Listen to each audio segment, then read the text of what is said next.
بعد جو چالان ہے وہ ایف آئی اے کی عدالت کے اندر جو ہے وہ جمع کروایا۔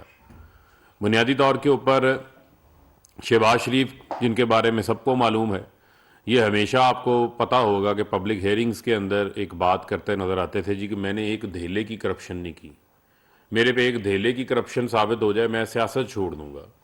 لیکن یہاں پر معاملہ جو ہے وہ مختلف نظر آ رہا ہے کہ یہاں پر جو ہے وہ ایک دھیلا نہیں، یہاں پر جو ہے وہ اربوں دھیلوں کی کرپشن جو ہے وہ پکڑی گئی ہے، جو انہوں نے لوٹ مار اقتدار کے اندر بطور وزارت اعلیٰ جو لوٹ مار مچائی 2008 سے 2017 کے درمیان، اس کو چھپانے کے لیے انہوں نے ایک شرمناک قسم کا جو نیٹ ورک ہے وہ تیار کیا۔ کس طریقے سے جو اپنے ملازمین ہیں رمضان شوگر مل کے، ان کے ناموں کو استعمال کرتے ہوئے ان کے ناموں کے اوپر اکاؤنٹس کھولے، ان اکاؤنٹس کے اندر کک بیکس کا، کمیشنز کا پیسہ جو ہے وہ جو چوری کا پیسہ تھا وہ ان 14 اکاؤنٹس کے اندر جمع کرواتے رہے۔ 17,000 ٹرانزیکشنز جو ہیں وہ پکڑی گئی، اور اس میں سے ایک ایسا کریکٹر بھی سامنے آتا ہے جس کا نام مقصود چپڑاسی ہے۔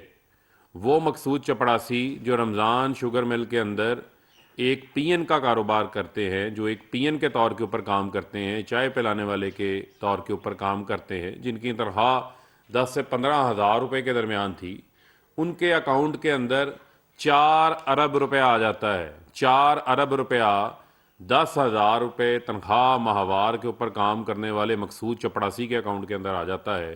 تو یہاں پر ایک بنیادی سوال سامنے اٹھتا ہے کہ اس قسم کے مقصود چپڑاسی جیسے 14 ملازمین اور ہیں جس کے اکاؤنٹ میں، کسی کے اکاؤنٹ میں 50 کروڑ ڈالے انہوں نے، کسی کے اکاؤنٹ میں 1 ارب ڈالا، کسی کے اکاؤنٹ میں 2 ارب ڈالے۔ ایک شخص تو اللہ کو پیارا ہو گیا 2016 کے اندر، لیکن یہ اس شخص کا جو دنیا سے چلا گیا اس کا اکاؤنٹ بھی 2017 تک جو ہے وہ استعمال کرتے رہے، کیونکہ لوٹی ہوئی دولت کے اوپر انہوں نے پردہ ڈالنا تھا۔ لیکن اللہ الحق ہے، وہ پردہ ان کا اٹھا جب یہ ٹرانزیکشنز جو ہیں وہ سامنے آئیں۔ اب عدالت کے اندر ایف آئی اے نے چلان جمع کروا دیا۔ 9 بار شہباز شریف جو ہے مختلف طریقوں سے، مختلف ہیلے بہانوں سے، جب سے یہ کیس شروع ہوا اس کیس میں جو ہے وہ التوائیں لے چکے ہیں۔ اب بنیادی طور کے اوپر ہونا تو یہ چاہیے کہ آپ اس ملک کے اندر جو ہے وہ 3 بار وزیر اعلیٰ رہ چکے ہیں، 3 بار نواز شریف وزیر اعظم رہ چکے، اس کے بعد وہ بھی کرپشن کے اوپر جو ہے وہ نااہل ہوئے، چوری کے اوپر نااہل ہوئے، جو 4 فلیٹس انہوں نے لندن میں لے رکھے تھے اس کی ٹریل دینے میں ناکام رہے، قطری خط لے کر آ گئے۔ ہونا تو یہ چاہیے کہ ان کو ذمہ داری کا ثبوت دینا چاہیے۔ یہ ایک طرف کہتے ہیں جی ٹرانسپیرنسی انٹرنیشنل کے اندر پاکستان کی رینکنگ نیچے آ رہی ہے، دوسری جانب یہ پاکستان کا جو جوڈیشل پروسیس ہے اس پروسیس کو انصاف کے راستے کے اندر سب سے بڑی جو رکاوٹ ہے وہ اس وقت سب سے طاقتور کون ہے جس کا کیس چل رہا ہے؟ یا وہ شہباز شریف ہے یا آصف علی زرداری ہے۔ جب میں طاقتور کی بات کہتا ہوں تو طاقتور کا مقصد یہ ہے کہ یہ وہ لوگ جو اقتدار میں رہے، جنہوں نے اقتدار میں رہ کر مافیا کی طرح جو ہے وہ آپریٹ کیا، لوٹ مار کرتے رہے، چوری کرتے رہے، اور ایک نظام کو کرپٹ کرنے کے اندر انہوں نے اپنا ایک بھرپور کردار ادا کیا۔ ہونا تو یہ چاہیے کہ ان کے کیسز کی جو ہے وہ روزانہ کی بنیاد کے اوپر ڈے ٹو ڈے ہیئرنگ ہونی چاہیے، لیکن ہوتا کیا ہے کہ ان کے وکیل جو ہیں وہ ہر بار بیمار ہو جاتے ہیں۔ امجد پرویز صاحب آج بھی وکیل بیمار ہیں، وہ پیش نہیں ہوتے۔ نیب کے اندر ان کا 7.5 ارب روپے کا ٹی ٹیوں کا کیس ہے، وہاں بھی یہ التوا لے لیتے ہیں، کیونکہ وہاں بھی پیسے ٹی ٹیز ان لوگوں نے لگائی ہیں جو کوئی بیچارہ سرگودا کا رہنے والا ہے، وہ پھیری لگاتا ہے، ریڈی لگاتا ہے وہاں پہ، وہ کبھی خواب میں لندن نہیں گیا، لیکن یہ ایسے شریف خاندان ایسا وارداتیہ ہے کہ انہوں نے ان کے نام کے اوپر بھی واردات ڈال دی، ان کے نام کے اوپر بھی جو ہے وہ پیسہ لوٹ لیا۔ وہ لندن سے بیٹھ کے پیسے حمزہ شہباز، سلمان شہباز اور شہباز شریف اور ان کے خاندان، ان کی فیملی کے لوگوں کے اکاؤنٹس کے اندر ٹیٹیاں لگا رہے ہیں، وہاں بھی یہ التواؤں کے پیچھے چھپ جاتے ہیں، گواہوں کی کراس ایگزامینیشن نہیں ہو پاتی جب وکیل نہیں آتا۔ تو یہ ڈیلیئنگ ٹیکٹکس ہیں، یہ کیسز کو التوا کا شکار کرنا چاہتے ہیں۔ ایک طرف ٹرانسپیرنسی انٹرنیشنل کا کے اوپر مگرمچھ کے آنسو بہائیں گے، دوسری جانب جب وہ کہتے ہیں کہ عدالتی انصاف بہتر ہونا چاہیے تو اس میں سب سے بڑی رکاوٹ تو شہباز شریف کے کیسز ہیں۔ جب طاقتور کو ہاتھ پڑے گا تو میں سمجھتا ہوں کہ اس سے جو جسٹس انصاف کا جو نظام ہے وہ اور مضبوط ہوگا اور تگڑا ہوگا۔ انہوں نے کہتے ہیں کہ دھیلے کی کرپشن نہیں کی تو کیوں التمائیں لیتے ہیں؟ 6 قسم کی درخواستیں انہوں نے جو ہے وہ دائر کر دی پچھلی ہیرنگ کے اندر تاکہ کیس کو ڈیلے کیا جائے. 18 فروری کو فرد جرم عائد ہونی تھی, آج 28 مارچ کو دوبارہ تاریخ تھی, آج پھر فرد جرم عائد ہونی تھی. آج جو ہے وہ اعظم نذیر تارڑ صاحب نے بھی کوئی ایکسکیوز پیش کر دیا, امجد پرویز جو ہے وہ وہاں پر آ نہیں رہے. تو مجھے یہ بتائیں کہ جس نے چوری کی ہوتی ہے, جس نے کک بیکس لی ہوتی ہیں, جس نے کرپشن کی ہوتی ہے, جس نے کمیشن لی ہوتی ہے, وہ اس قسم کی التمائیں لیتا ہے, وہ اس قسم کی تاریخوں کے پیچھے چھپتا ہے, وہ کیس کو جو ہے وہ آگے نہیں چلنے دیتا. شہباز شریف, آپ کی کرپشن کا چہرہ جو ہے وہ بے نقاب ہو چکا ہوا ہے, آپ کی لوٹ مار جو ہے وہ رنگے ہاتھوں پکڑی گئی ہے. اب مزید جو ہے وہ ایک دھیلے کی کرپشن نہ کرنے کا جو ہے وہ ڈھونگ مچانا چھوڑیں اور ایف آئی اے کی عدالت کے سامنے پیش ہوں. یہ جو آج ایف آئی اے نے پٹیشن دائر کی ہے عدالت کے سامنے ڈے ٹو ڈے ہیرنگ کے حوالے سے, اس کے اندر انہوں نے تمام حوالہ جات ان کے بیان کر دیے ہیں, تمام ان کے کالے کرتوت بیان کر دیے ہیں کہ جس قسم کی یہ وارداتیاں ہیں, جس قسم کا یہ مافیا ہے, اس کو سسیلین مافیا گاڈ فادر ٹھیک کہا تھا, کیونکہ یہ وہ ایسے حربے اختیار کرتے ہیں جن حربوں سے یہ ڈیلیئنگ ٹیکٹکس کرنا چاہتے ہیں, جن سے یہ تاریخوں کے پیچھے چھپنا چاہتے ہیں, یہ عدالتوں کے سامنے پیش ہونے سے کتراتے ہیں. چوری نہیں کی تو ڈے ٹو ڈے ہیرنگ کروائے نا, لائیں اپنے ثبوت.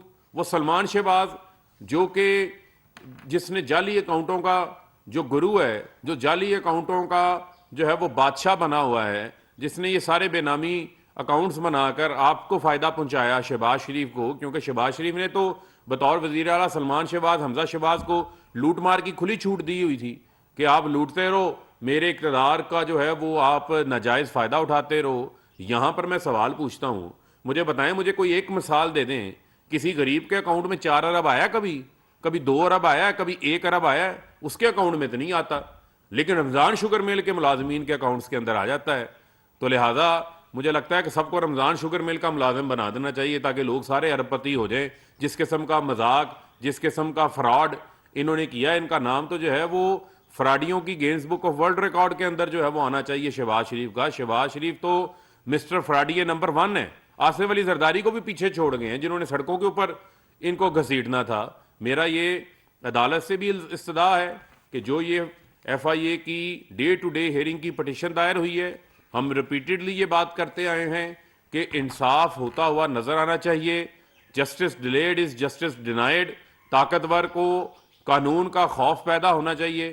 ڈے ٹو ڈے جو ہے وہ ان کے کیسز کی ہیرنگ ہونی چاہیے تاکہ نہ یہ مقصود چپڑاسی کے پیچھے چھپ سکیں, نہ یہ مسرور انور کے پیچھے چھپ سکیں. اور شہباز شریف آپ کو ہر فورم کے اوپر مقصود چپڑاسی کا, مسرور انور کا آپ کو جو ہے وہ جواب دینا پڑے گا. جی سر, بلاول بھٹو زرداری ایک بڑے ہم لانگ مارچ کی قیادت کرتے ہوئے اسلام آباد کی طرف گامزن ہے, اور انہوں نے 38 نکاتی چارٹر آف ڈیمانڈ بھی پیش کیا ہے, اس پر کیا کہیں گے؟ دیکھیں, کسی قسم کا کوئی چارٹر آف ڈیمانڈ نہیں ہے, یہ چارٹر آف لوٹوکریسی ہے. اس کا مطلب یہ ہے کہ ان کو لوٹ مار کی اجازت دے دیں. اب بلاول کا کیا مسئلہ ہے؟ بلاول یہاں تو اپنے نانا کا یا بی بی شہید کا مشن بڑھاتے آگے سمجھ آتی, لیکن بلاول نے آتے ساتھ جو ہے وہ آصف علی زرداری کے مشن کو آگے بڑھانا شروع کر دیا. آصف علی زرداری کا مشن کیا ہے؟ پاپڑ والے اور فلودے والے کے نام کے اوپر جو ہے وہ جعلی اکاؤنٹس بناؤ, لوٹ مار کرو اور اپنے والد کی کرپشن کا تحفظ کرو. مجھے یہ بتائیں, انہوں نے ہم سے 3.5 سالہ کارکردگی کا حساب دینا ہے, تو بلاول آپ اپنی 14 سالہ سندھ حکومت کا تو حساب دیں, جس میں سے 5 سال آپ کے پاس وفاق میں بھی حکومت تھی, صوبے میں بھی حکومت تھی. وہاں کون سی دودھ اور شہد کی نہریں آپ نے جو ہے وہ بہا دی ہیں. سندھ کا آج کسان, سندھ کا آج ہاری ان کے ظلم کے نیچے دبا ہوا ہے. آج وہاں پر مافیا راج ہے سندھ کے اندر, آج وہاں پر ذخیرہ اندوزوں کا راج ہے, آج ٹینکر مافیا کا راج ہے, آج وہاں پر گرا فروشوں کا جو مہنگائی مصنوعی کرتے ہیں ان کا راج ہے وہاں کے اوپر. 20 ارب روپے کی ایسے بلاول ہاؤس کے اندر انہوں نے چوہے پال رکھے ہیں جو 20 ارب روپے کی گندم کھا جاتے ہیں. وہ نیب نے ریکوری کر کے پیسے واپس کیے ہیں. مجھے آپ یہ بتائیں, یہ آن ریکارڈ میں چیزیں آپ کو بتا رہا ہوں. ایک عدالت نے ریمارکس دیے تھے لاڑکانہ کی ترقی کے حوالے سے کہ ڈائن بھی ساتھ گھر چھوڑ دیتی ہے. یہ ان کا سرکاری لانگ مارچ ہے جو کہ کوئک مارچ میں تبدیل ہوگا, جو کہ شارٹ مارچ کے اندر تبدیل ہوگا. ہمیں ان مارچوں سے کسی قسم کی فکر نہیں ہے. پاکستان تحریک انصاف جو ہے وہ سندھ کی عوام کی آواز بن کے، ان کی سندھ کے لوگوں کی محرومیاں ہیں، ان کو انہوں نے جنگل کا قانون نافذ کر رکھا ہے، انہوں نے ان کو پولیس اسٹیٹ کے ذریعے، تھانہ کلچر کے ذریعے دبا کے رکھا ہوا ہے۔ ان کو آزاد کروانے کے لیے، ان کی آواز بننے کے لیے پاکستان تحریک انصاف نے سندھ حقوق مارچ شروع کیا ہے، جس کو بڑی پذیرائی مل رہی ہے۔ آج اس کا تیسرا روز ہے۔ ہمارے وائس چیئرمین، ہمارے پارٹی کے سیکرٹری جنرل اسد عمر، شاہ محمود قریشی، علی زیدی وہاں پہ موجود ہیں، ہماری پارٹی کے ممبران صوبائی اسمبلی، قومی اسمبلی وہاں پہ موجود ہیں، اور بھرپور طریقے سے ایک موبلائزیشن کر رہی ہے۔ ان کو بہت جلد جو ہے وہ سندھ کی عوام سے بھی جو ہے وہ جواب ملنے والا ہے۔ یہ سندھ کی فکر کریں، وفاق کی فکر چھوڑیں۔ وزیر اعظم کا جو آج خطاب ہونا اس پہ کیا کہیں گے؟ کیا خاص نکات ہیں؟ کیا مہنگائی کے حوالے سے کوئی ریلیف؟ دیکھیں، وزیر اعظم صاحب کا جو عوام سے خطاب ہوگا وہ میں سمجھتا ہوں کہ عوامی امنگوں کی ترجمانی کرے گا۔ اس میں جو عوام کو درپیش مسائل ہیں اس کے اوپر بات ہوگی، اور عالمی سطح کے اوپر جو چیلنجز ہیں اس کے اوپر بات ہوگی۔ پاکستان کو خارجہ سطح کے اوپر پاکستان، میں سمجھتا ہوں کہ پاکستان نے اپنی ایک جو سپیس ہے اس میں اضافہ کیا ہے، پاکستان کی جو اسیپٹیبلٹی ہے اس کے اندر جو ہے وہ اضافہ ہوا ہے۔ تو پرائم منسٹر صاحب اس کے اوپر عوام کو اعتماد میں بھی لیں گے، اور ان کی احسانی کے حوالے سے بہت سارے ایسے اعلانات بھی کریں گے جس سے میں سمجھتا ہوں کہ عوام کو بہت زیادہ ایک ریلیف ملے گا۔